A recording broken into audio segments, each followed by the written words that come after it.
Hey there, welcome to Something About Tabletop. My name is Master Blah, and with me today is the enigmatic Hobo. Thank you. And? Bluey Bloodnut. Yeah, he's back. He's back, bitches. Alright, today our episode, like we said last time, is going to be on Shadowrun 5th edition character creation. We're probably going to touch up on 4th edition character creation because something's going to come up. So, when it came out with 5th edition character creation, it was fairly different from 4th with how they did it. And I don't know, at first I was confused because they're bringing a thing called the priority table, which is very, very interesting. And I've seen it in a few other ones. Blade of the Iron Throne used a priority table. Yeah. Have you ever played systems with priority tables? I've never really played a system with priority tables. Yeah, it's really different for me. So the basis of the character creation here is basically what the priority table is you have all the different things that you can choose in this game, which we're going to run over anyway. Metatype, attributes, magical resonance, skills, and resources. And then you have A, B, C, D, E. And there's choices of A, B, C, D in each of these columns. And then you can only have one A, only one B, only one C, only one D, only one E. Simple as that. No, it's a 5x5 table. Yeah, 5x5 table. Then you have to choose your priorities. Get them straight, chummer. Yeah. Yeah, I, for one, fucking loved the change from... Yeah, because it was points before, wasn't it? Yeah, it was points. I literally could not make a character in 4th edition without the aid of a program on the computer. It was a bitch. Yeah, it was so much like number crunching. Yeah. Actually, maybe what we should do, we'll put up the table in the video so that people can see it right now, because it's really hard to explain. You need to see it to get it. Yeah. What do you think between the change between 4th and 5th with the point? What would you prefer, points or priority? Because there's downsides for both. I feel as if the priority table is a lot more stable and has a lot less room for min-maxing in a certain sense. Because in build points, you could kind of choose what you wanted to really get rid of much easier, and you could work around it in a degree, whereas with the priority table, even if you have what you'd consider to not be optimal, you can still work around it pretty well and make yourself a rather decent character. And I find that no matter whether I'm playing Adepts or Cyber or Bio sort of characters, that they all end up feeling, none of them end up feeling more overpowered than they did in 4th edition, where you could just run wild with the build points. In 4th edition, it was easier because you can control more how much money you want. Because in this, the money jumps up crazy. E's 6,000, A's 450,000. While in the BP version, I think it was 1 point was 5. Yeah, 1 point was like $5,000. Yeah. And there was a maximum, but you can really tweak, push, and pull, and find more exactly what is best. The thing with the priority table, the thing with priority table though is it's not super flexible. Some things just don't work. Yeah, that is a thing, and like if you get stuck with a lower skills, it's really hard to sort of recuperate those skills with your karma, whereas in the BP table with your build points, it was a lot easier to pick up the skills you needed, but at the same time, on the higher scale on the priority table, you get a lot more free skills, and at A, you get a ridiculous amount of skills. Yeah, you can be a skill monkey really easily. And to be a good mage, you normally have to be really poor. Yeah, pretty much all types of characters end up relatively the same. Mages are poor, deckers are rich, but of course mundane, and usually humans. I can definitely say human is a master race, but we'll get to that later when we talk about the metatypes. That's okay with me. Actually, I like elves. Elves are really good as well. It's just the dwarves and the orcs and the trolls get shat on in this edition. Yeah, I feel like orc is... See, orc's better than dwarf. Sorry, dwarf gets shat on. That's what I mean. I feel like... So bad. I feel as if dwarves and trolls are kind of the ones being left out, because while you do get orc a bit later in the priority table... It's really good. It's still really good comparatively to the dwarf. Alright, so I guess we'll get on to... the first part of when you're making a character, we're going to be running through it as it's written in the book, which is something they're cool they put in 5th edition, is they went step 1, step 2, step 3, which is really missing from a lot of other books. Yeah. I'm going to be honest. I'm trying to think of any other books that have really done that. Well, the new 5th edition... New 5th edition did, I think. For D&D, they definitely have a more step-by-step based, and I definitely do like the formatting of it. The formatting of the 5th edition book for this is way better than the formatting in the 4th edition book. God, the 4th, even in the anniversary edition re-release, the formatting was absolutely terrible, and you had to jump all over the book to find character creation. Same with this, but you can... If you're making a mundane character, you can actually go front to back in the character creation section and make a character. Which I find really cool. What do you think about that, Bluey? I haven't really read through to make the character creation, to be honest. That's right, you don't read books, do you? I don't read books, but the thing is... Too good for books, Bluey? The priority table was explained to me, and from there, I pretty much knew how to make a character. Yeah. That's how simplified it's made it. Because it's still kind of like 4th edition in a lot of the rules, so you didn't have to do much more. No. Which is good. Anyway, so now we'll get to the... When you start making a character, first thing you think of is a character concept. Maybe not story-wise, at least me personally. It's like, what do you want to do? And what can you do in Shadowrun? And what do you want to play? Exactly, and that's where we have things called archetypes in this game, because there isn't classes. You don't get your fighter, your mage, your rogue, but you can make fighters, mages, and rogues, but you have to work for it. It's so much more of a classless system, and I personally prefer that sort of yeah, way. Definitely. So, the first one on the list, at least in the book, is the Street Samurai. So, this is probably one of the more popular character types. You are armored up as fuck, robot arms, or BioWare, and you have shitloads of guns and you shoot everyone real good like. And usually you have at least one melee skill. Yeah. Usually blades. Normally a samurai sword. Yeah, that happens way too much. Katana, combat axe is ridiculous as well. Combat axe is great. Yeah. Yeah, the Street Samurais... I remember my first Shadowrun character was a Street Samurai. He was an Orc Street Samurai who shot with he used a bow. They were really ridiculous in 4th edition, though. Bow characters were great. They're pretty good in this too. We just haven't seen people do them. That's true. Yeah, they're still decent. Like, I don't think they're any worse. So what do you guys think of the Street Samurai? So what are some negatives and positives of the Street Samurai you feel in play? Yeah. Like when playing them? Because you guys have played, I haven't. As in terms of the archetype in the book, I'm never really a fan of necessarily all of it. It does give a good guideline, especially I like looking at the archetypes mostly for looking at what I should be kind of maybe considering in terms of my knowledge skills. Because knowledge skills, I find, is one thing that they don't really cover in the book on it's that really sort of vague. Thing. It's very vague, and I feel like the archetypes give a good sort of nod in a direction of what knowledge skills you maybe should be taking. But as in terms of playing a Street Sam, they're a decent amount of fun. Although I guess the issue with the priority table is, especially if you want to go Orc, it's really a difficult struggle because you need to have a decent amount of money usually to weigh yourself up pretty alright. I mean, unless you want to lose a lot of essence, but the more essence you lose, the more psychopathic your character's likely to be because of all the essence loss. I find this a good character to if you're used to Dungeons and Dragons, which is, like, from my experience, a heavily combat-based role-playing system, this is a good character to transition to, because this is your big combat character. Who hits things. Yeah, you shoot things and hit things. You're not good at much else. You could drive usually. Oh yeah, you can drive. You can stealth okay, but apart from that, yeah. You normally lack willpower and charisma. Meaning you don't have a lot of contacts with... your contacts will normally be an arms dealer and a fixer. A fixer is the person who gets you jobs. They're most of the people who get you jobs. They do other things, though. Yeah, they can... Yeah. Fixers are sort of your all-arounder contact. Yeah, so anyway...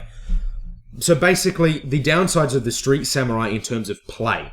So when you're playing a Street Samurai, when there's legwork, you're sitting there with your thumb so far up your own arse, it's not funny. You do nothing. You do Dreckle, basically. That's the... Yeah. Also, if your party likes doing stealth missions, you are next to useless.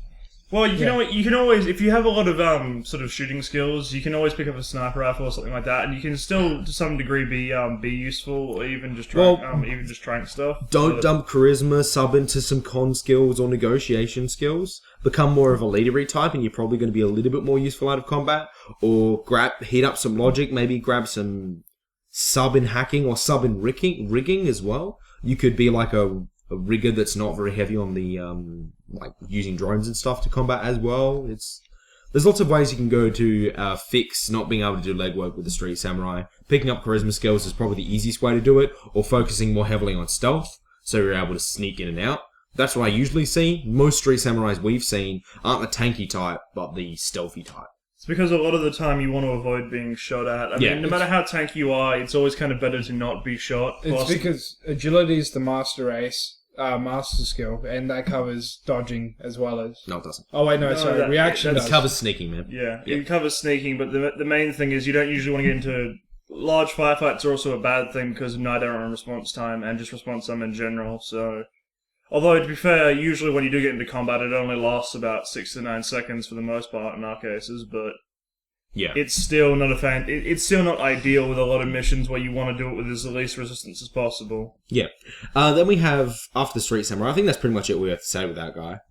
Well, if you want someone dead, the Street Sam's your man, but if you want someone to do the legwork, maybe not unless you spec into it. You're gonna...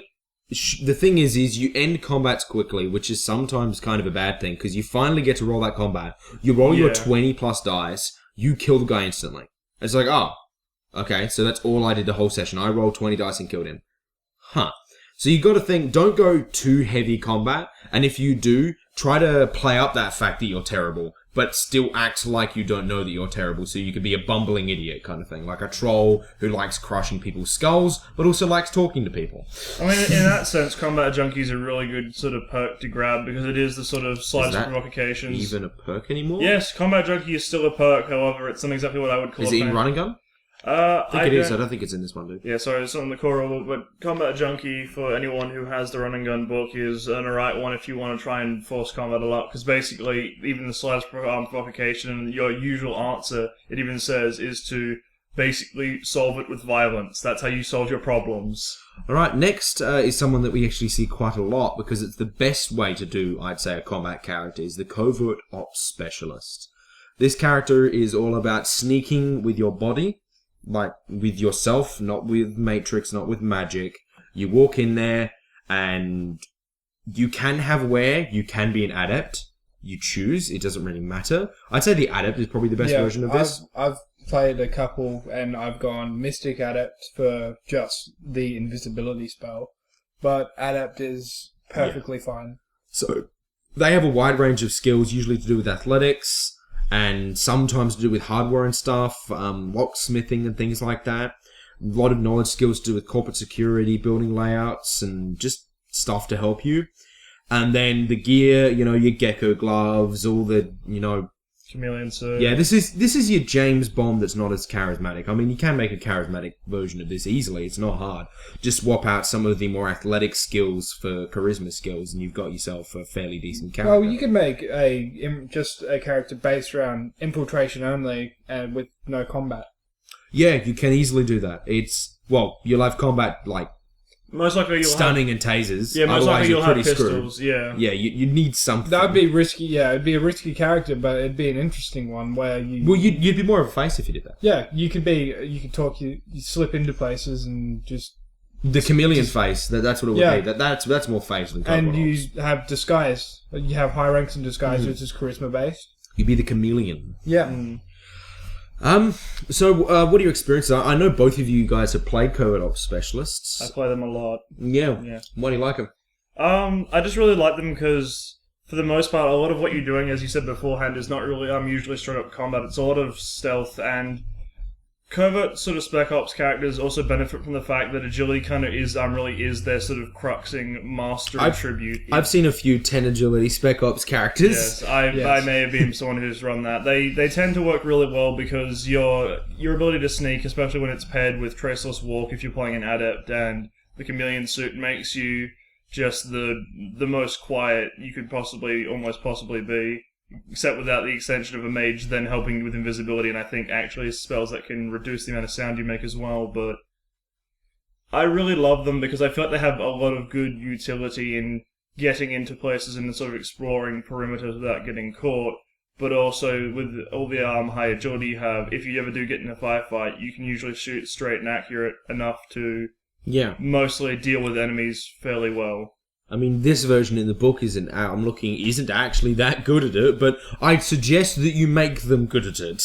You want to be good at least a combat skill, because something I see a lot with Covert Ops, actually, is that sometimes it's the party's only combat character. That's when they're not that great.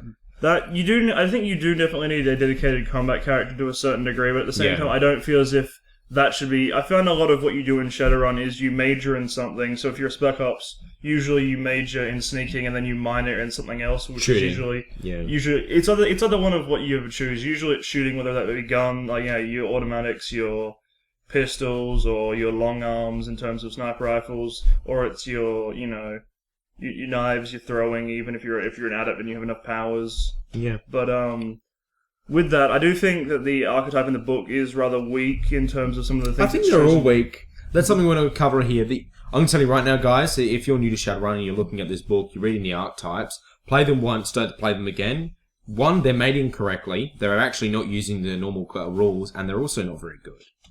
However, again, I always have to bring it back to that, because I do feel like in terms of knowledge skills, it's extremely useful, because a lot of the time you won't necessarily know what knowledge skills to take, and if you look at the thing you're closest to in the book... She has pretty good knowledge skills. Yeah, building layout, corporate security systems... Extreme sports... Sometimes there are always usually flavor. Yeah, there's always flavor, and it's good to have flavorful knowledge skills. Anyway, Blue, you play a lot of covert ops specialists. Yeah. What are your views on it? What I love about the covert ops is the risk factor.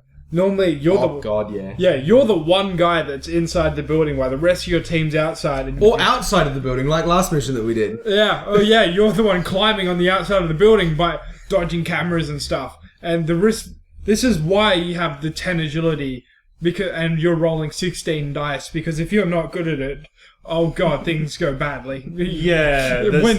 When you're split up from your party. There's so many cases where... that can be kind of problem with Shadowrun, where because of it's a lot of legwork and a lot of setup, one bad roll can really kind of screw your plan up, and then it kind of becomes run and gun. Yes. And that can be really bad. So contingency plans are always very good. But with your Spec Ops characters, it's definitely helpful that because you have such a high agility, if you ever do find yourself usually in a position where you get spotted, it's like, okay, I'm going to quickly shoot him in the head and then hide the body and then go and do something else really quickly before they find him. Yeah. Yeah. So I think, is that everything you guys want to talk about on the... I was just going to explain what a traceless walk is, but I like to take in a lot of my... the added powers. An added power. It's really, really good. It gives all hearing, perception, hearing tests, a -4 to hear you, and you don't leave footsteps on soft surfaces. Footprints on... Footprints, that's it. Yeah, so on like snow or dust. It's really interesting, and I really enjoy it. So the next... Actually, I just wanted to add, because if you're making this sort of characters, the ones that I find sort of work really well for it are either humans or elves. Elves because they naturally get more agility and their agility cap is higher, but humans can also work really well because even if you're playing an adept and you say take B in magic, so you have your 6 magic, you can then put your points into edge, and having edge can also be extremely useful as the sort of Spec Ops character. And even if you're playing a mundane one, I don't think it would be too bad to play a mundane Spec Ops with a lot of edge. I think that would be fine, it would work. Yeah, I still feel like it would work really well because you still have like all that edge to back you up in it. Yeah, so the Spec Ops character, I don't know, there isn't too many downsides of this character archetype when playing it. You've got legwork, you've got your combat. I mean, it's a pretty good character if you want to be useful all of the time, because you're always going to be. But they can tend to be... Sometimes people make them overly focused, and that's a mistake, but yeah. That's mostly what I think Bluey makes more all-around ones, but my ones... I usually have a lot of agility, which means I'm good at sneaking, but I do preferably like to play adepts that also have lots of improved reflexes, because I do like my combat. Yeah. And that's the thing I find, though, that even if you spec that sort of way, it's still really easy if you accidentally get into a straight-up firefight to get taken down by someone with an automatic weapon really easily. And that's the negative downside of it. If you get in a straight-up firefight with anyone and they have a good enough gun, it only takes one shot and you can be downed pretty easily because you're not wearing the heaviest of armor. You're a combat character, but you're good at shooting, you're not good at taking. Anyway, so next we have, I'm gonna compile these ones, because they're all mages, but they're really not that much different. The occult investigator, the street shaman, and the combat mage. So, each of these characters have kind of their own thing going, but it's more flavor-wise, and the spells that you choose, and kind of your statistics. I mean, looking at the Street Shaman, I don't even know why he has Magic 3, but sure. Generally with mages, you want to have a decent Magic score. If you don't, you're going to be suboptimal. If he's a Street Shaman, they usually summon spirits, why is his Magic so low? I don't know. Yeah, bad characters pre-gen characters in the book. Don't follow them. Yeah. So the most we see is the combat mage. Combat mage, I feel, has more uses than the street sim out of combat, but pretty much they blast with spells, they go crazy, they build a little bit more tankier than usual, or they don't build tankier than usual and then realize what a really bad idea that was. Well, you don't, because you get so many spells if you take a higher magic, you can, and you only really need as a combat mage a few different types of spells. Usually you're taking a single target, you're taking an AoE, probably then a non-lethal. Yeah, you take... And then the rest of it's just sort of like healing and illusionary magic and whatever else you really feel like. Yeah, well, increased reflexes is a real biggie though. You really want that one. That increases your... You get multiple initiative passes. Basically, if you ever get stuck in combat, then you can just rain some hell on people. Yeah. The really cool thing about the combat mages as well is...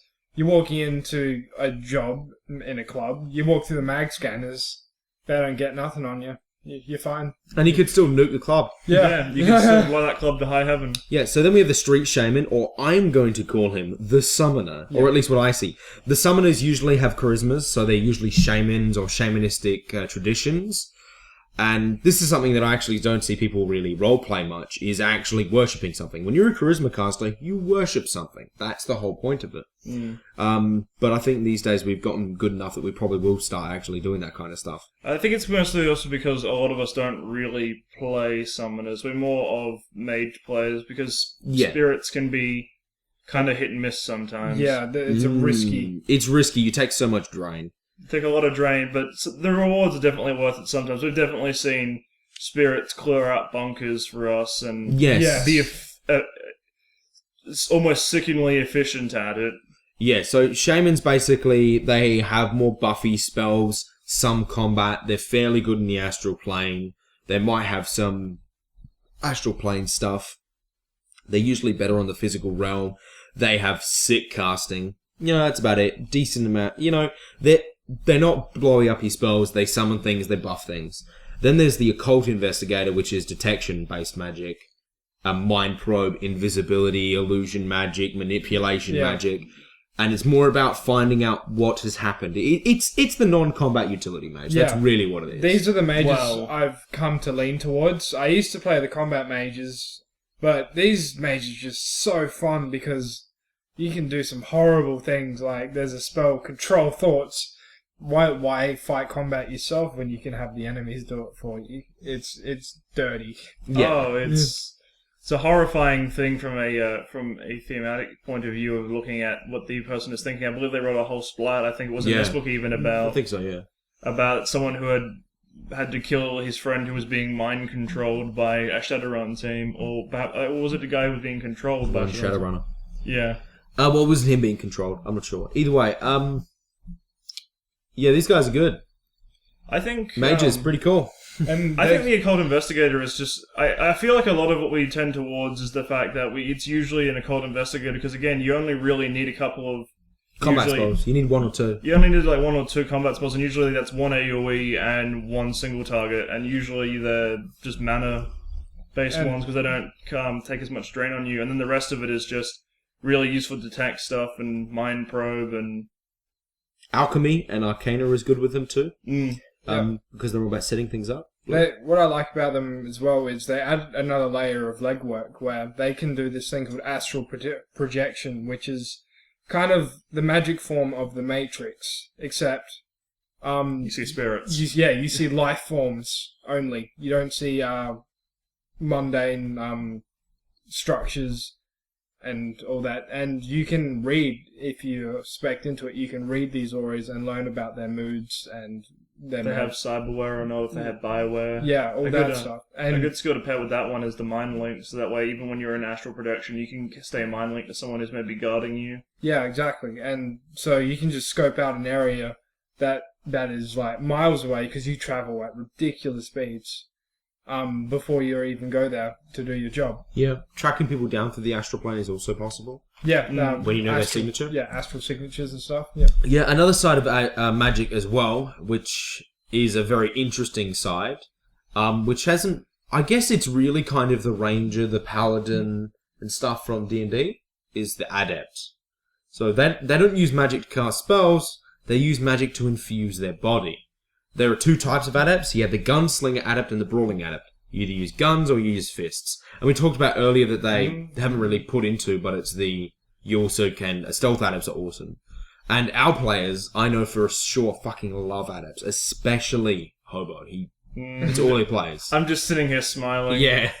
I really do love adepts, and you are wrong. It's not unarmed, because in this edition you can now take elemental weapon, so you can actually infuse your weapons with stuff, as well as I believe critical strike can also now be applied to your different melee weapons, which gives a bonus damage. Although I will have to say, I feel as if perhaps with adepts, their job can be done, I think, almost just as well as a street sam. The only real reason you'd want to take it if you were making full combat is the fact that you can get your 4 extra dice to your initiative, and that really when you take improved reflexes 3, because that makes you a ridiculous combative foe, especially if you're going gunslinging. Not so much if you're a melee adept, because melee is still a complex action, but if you're shooting with an adept that has possibly 3 or 4 passes in initiative, it can get really crazy really quickly. And there are a few actually adept spells you can cast. I believe Berserk is one of them, and there's empathic healing and stuff like that. So that is in the newer book, Street Grimoire. And so there is some kind of cool utility within it as well. Isn't there boost attribute as well? Which you can boost physical attributes. The other thing is adepts can also... There actually is a third kind of adept, but it's not necessarily the best kind of adept.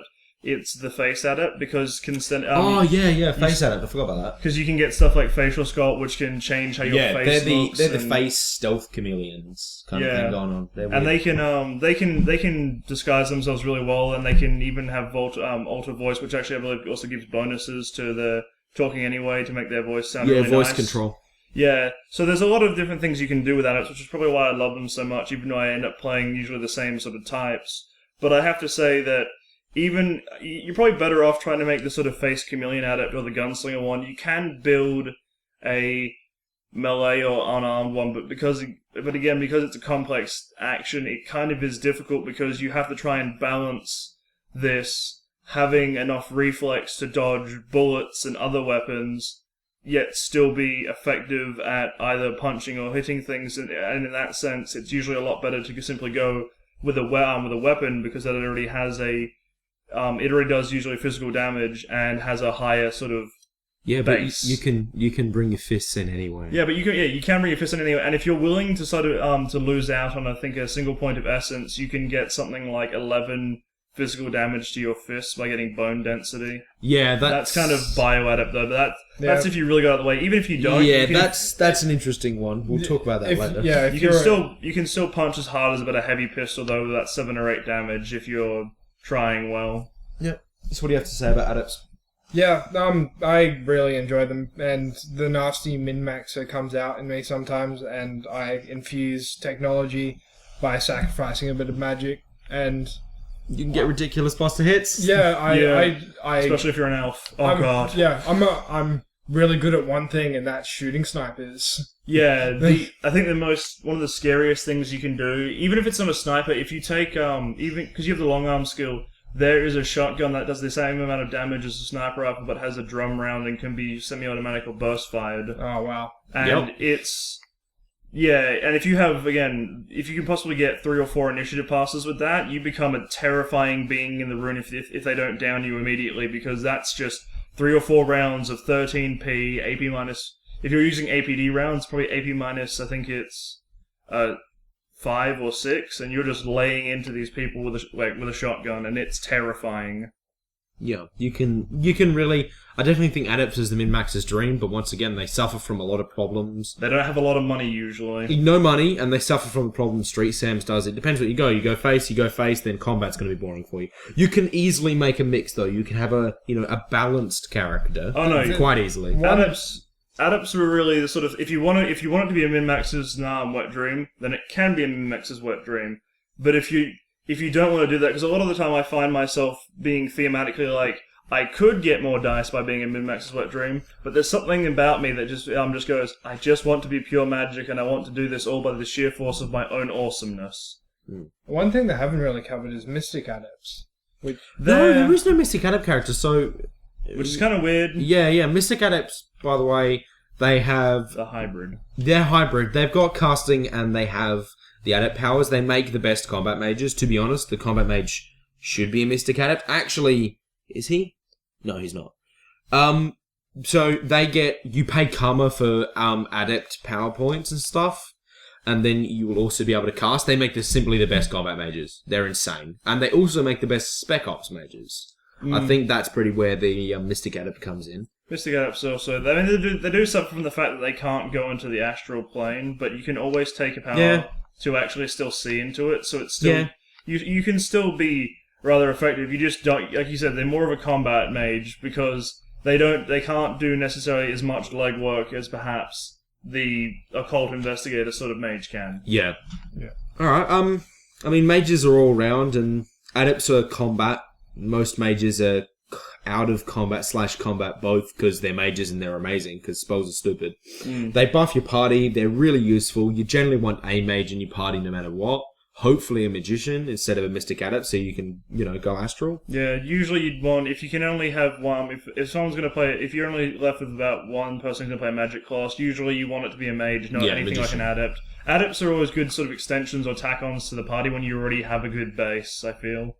Anyway, next we've got a, they put it in here as weapon specialist, but we're just going to call this the edge gunner and the jack of all trades, basically. You have fairly average statistics. You have a lot of skills absolutely everywhere. You can generally pick up any gun and fire it. You've got a high amount of edge, and you have little to no cyberware whatsoever. And you have lots of different gear. And yeah, this character's fun. I think you can really get really flavorful because your character's a person usually. Like they're not like devoted to corrupting themselves with magic or he's just a really lucky guy. Just a really lucky guy with a whole lot of skills, a whole lot of some attributes, and also the weapon specialist I feel has the highest amount of growth possible. Because to start upping your character, instead of waiting until you can get BioWare agility boosters like rating 4, you can get rating 1, rating 2. It's not hard because you don't have any yet. So when you get into game, you have the highest amount of growth possible. Also, because you spread your skills out usually really sort of thin, so you can cover a wide range of topics, you can still... you can up them easy. Yeah, that's what I mean. You can up them easy. You still have all this potential sort of growth in the areas where you start to want to be able to grow, while still maintaining a good presence in the areas where you want to minor in. Yeah. And it's probably the most realistic view of what a Shadowrunner is. What about you, Bluey? What do you think about the weapon specialist or the jack of all trades? I just love being able to initial edge almost every check that I do. Yeah, it's fun. Edge character's hilarious. Because they certainly are. Because when you're a human, you got 7 edge. That's just an additional 7 dice to your dice pool. So you're not so bad at it. And then exploding 6s, which means every 6 that you roll again. Again, yeah. And it gets ridiculous. And if you were good at a skill to begin with, like you chose usually a jack of all trades, but then you major in something. Yeah, I'm saying, but when you actually use the skills you've majored in, it's like, I'm going to initial edge this. I have 1,000,000 dice. Oh god, all the 6s. I'm rolling so much. Actually, let it rain. The name of initial edge is Limit Breaker, which is something we haven't spoken about. Which is, you have limits, which are... mental, physical, and social. Social. Yeah. And magical. I'm on the ball. And they're derived stats, so I can't remember how they're derived. It's based on... so it is... Physical is based on your body, your strength, and your agility. Reaction. So it's strength times 2, plus body, plus reaction, all that over 3. Social is charisma times 2 plus essence plus intuition divided by 3, and mental is logic times 2 plus willpower plus intuition divided by 3. And they're the maximum amount of hits you can get on that type of check. Put up something for it. Yeah, we really need to get a table for this. It's a bit too complex to just sort of say the map out loud. Yeah, so weapon specialists, I think they're probably one of the best characters for a new person. Yeah, and once you get that limit breaker roll, and you're just like, I just got 14 hits, and you can't do anything about it. Even if they become cautious as a new player about using that limit breaker, they're like, oh no, I failed a check, and you as a sort of DM can go, reroll it. Do you want to reroll it? Yeah, do you want to reroll it? And I love seeing people as like, I remember when we first started actually really using Edge, we were like, oh my god, this is amazing. Yeah, going from D20 when you get a 1, you're like, no! And you're like, I'll reroll. I mean, I guess it'll cost a lot to buy back, but you can burn an Edge. Burn an Edge to succeed. Yeah, burn it. I mean, if you're really in dire straits and this really needs to, like, it's either do or die, then yeah, burning Edge, I mean, it definitely can be a thing that can work. Or if you're about to die and you can't escape. Alrighty, we've got the face next. So the face, this is a fairly popular character, I feel. It's the charisma guy. He can talk to anyone and get what he wants with his words. He's a lot of fun to play. He's easy to fuck up if you just roleplay badly. Yeah, we've experienced this before. Yeah, so the thing with the face, right, is it doesn't matter if you have a million dice. If you talk like an idiot, you get treated like an idiot. But also something that I've noticed with faces that we play with, they never take enough contacts as well. I try to. When I usually play faces, I try and pick up. I even use my extra command to pick up usually as many contacts as I can because when I don't play faces really that often, but when I build because I build characters all the time. So when I build faces, I'm usually like, I need more contacts, I need more charisma, and it's probably one of the only times where I may actually go elf, and I'm usually elf is a ridiculous face. Yeah, because you can get 8 in charisma. Yeah, and you start with 2. Yeah, 3 actually. This is coming. 3. That's right. Wow. Yeah, you start with 3. Yeah, this is the guy who loves humans, saying, if I ever had to play a face, I would almost consider it would be really hard for me to just stray away from playing an elf because they make such good faces, and because you have that base agility as well. You don't necessarily have to put so many more points into it because you get a good base agility and you get a good base charisma. So your attributes in the priority table don't have to necessarily be as high. Yeah, elves are generally decent at shooting. And also, this is one of the... I'm looking at this, the archetype is actually not made too badly. That's funny, considering everything. I mean, he's got random as fuck contacts, but sure. I mean, other than that, he's fairly good. Something that faces you generally want to always have is at least be good in combat or can do something. This might be a point where you might want to cover just quickly the limits of what you can do with contacts at the beginning and connection and your loyalty and what those mean. Yeah, basically with connection loyalty, I thought we covered it in last episode, but we'll cover it now. I'm just saying cover it now. We might as well do a short recap because we're currently on the subject of a face. So you have a maximum 7 points that you can spend in any one combat. Contact, not combat. Oh, jeez. Need to spend my loyalty in combat. What's happening? Josh, I spent 5 loyalty on you. Yeah, I'm so good. Yeah. Bang! I shoot you with friendship. So, pretty much... So, the thing with connection and loyalty, it means something. So, a loyalty 1 character is a dude you pretty much just met, but is willing to actually talk to you. 2, you're kind of just work. 3, you're acquaintances. 4, you see yourself outside of work. You're kind of friends. 5, you are friends.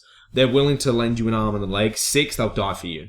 They're usually family members of your best friends. Yeah, and they're actually really good contacts to have. Connection, 1, you're just a dude, pretty much, and you know some shit. Yeah, you're a dude. 2, you know a very you're in a street game kind of thing.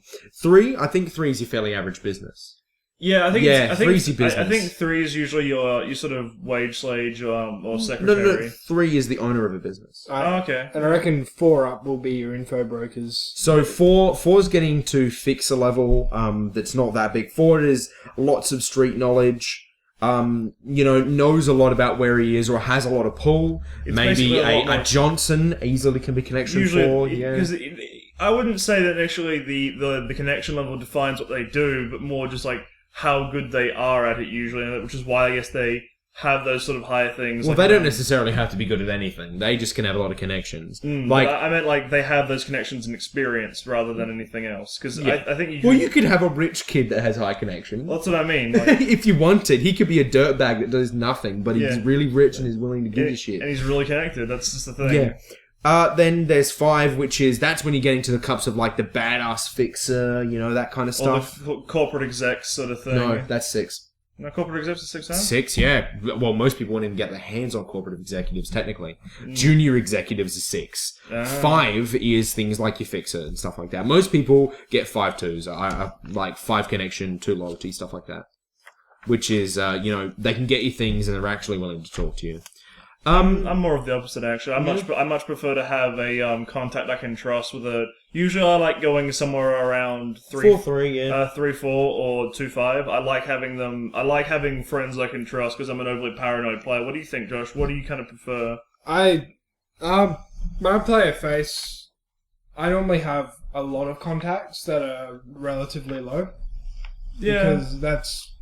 Because I want to be able to do legwork. So I want to be able to spider out. Yeah, I think we'll speed it up from here with the archetypes because we got... There's not I don't think there's much more else to So really apart cover. from the Decker and the Technomancer, so the Decker and the Technomancer is probably the big ones that we'll talk about. Other than that, we'll just skim through the rest because... the rest are kind of things we've already covered. Drone Rigger as well. Decker, Technomancer, Drone Rigger, and then there's sub-themes of mundanes. Yeah. So the Decker is the hacker. He can get into security things using a deck, either physically, in their heads, whatever.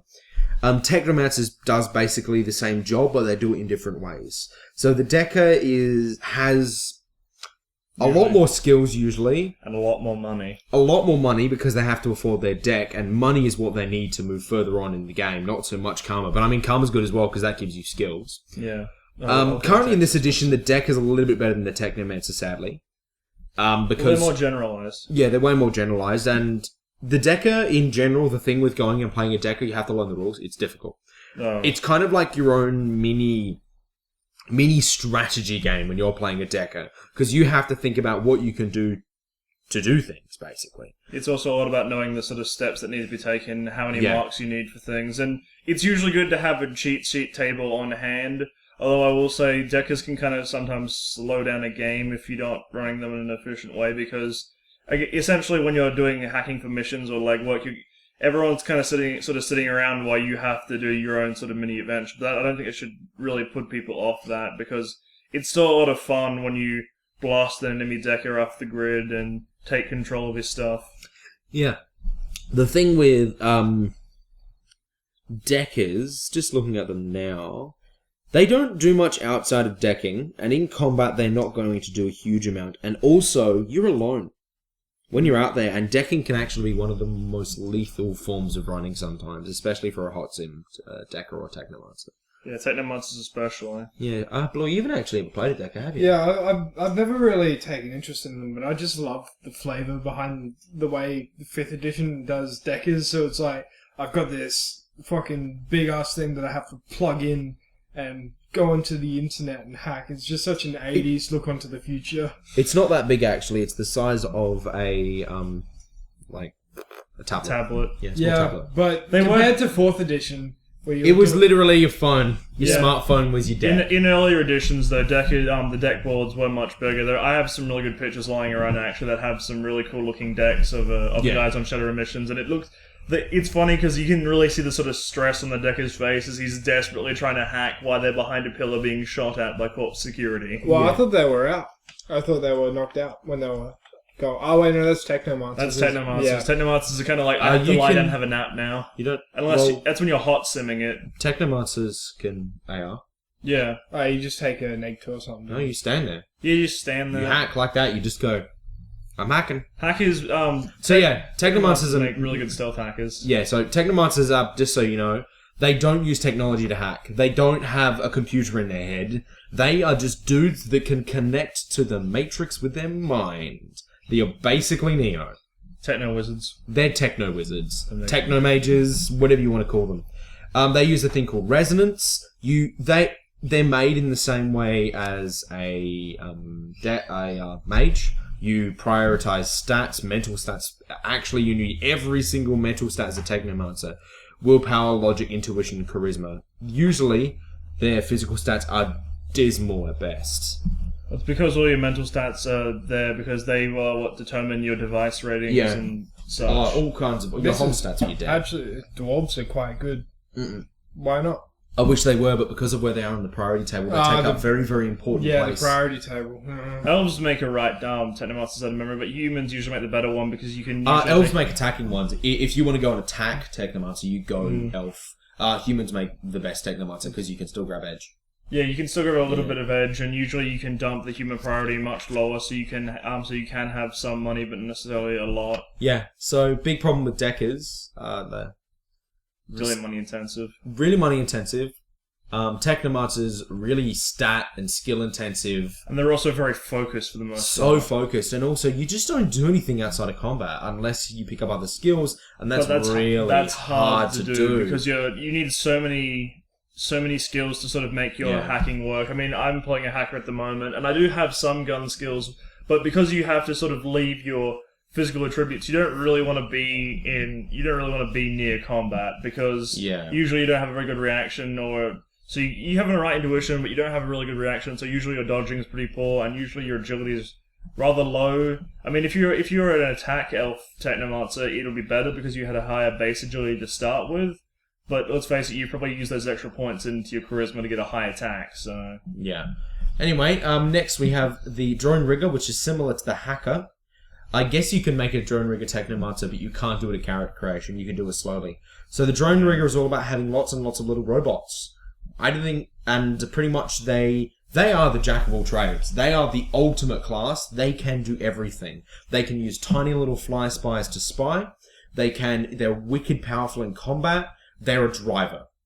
And usually your physical stats are a little bit better than hackers because you don't need as much other mental stats because you don't usually jack in. You usually use your own pure reaction as a usually you just use sort of control rigs and stuff. You don't really need a deck or anything like that either. So you do need a lot of money though for all your very money intensive. Although it's different to how it was in 4th edition, which was I think the funniest thing I ever read was that in 4th edition with the standard BP, you could buy something like 200 or 100 basically hound drones and mount them with machine guns, and you can get more than that. Yeah, I think it was like 200 or 300 like basically hound drones with machine guns on them, and you could swarm people, and it was just ridiculous.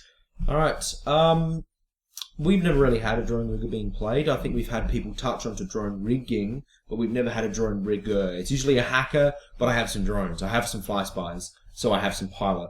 That's about it. I think it's because it's more complex than what we're used to, because you have to, considering that the drones are expensive... It's not complex, it's micromanaging on your sheet. Well, it's kind of what I mean. You need a whole list of just bullshit. Yeah, you need, all your drones. And the other thing is, I think, trying to find what drones, and you're trying to pick out all these different drones for the separate scenarios, and then, of course, you have to pay, you also have to pay to sort of fix them, or... dedicate a lot of your downtime if your drone gets damaged is you fixing the drone, and that's the thing.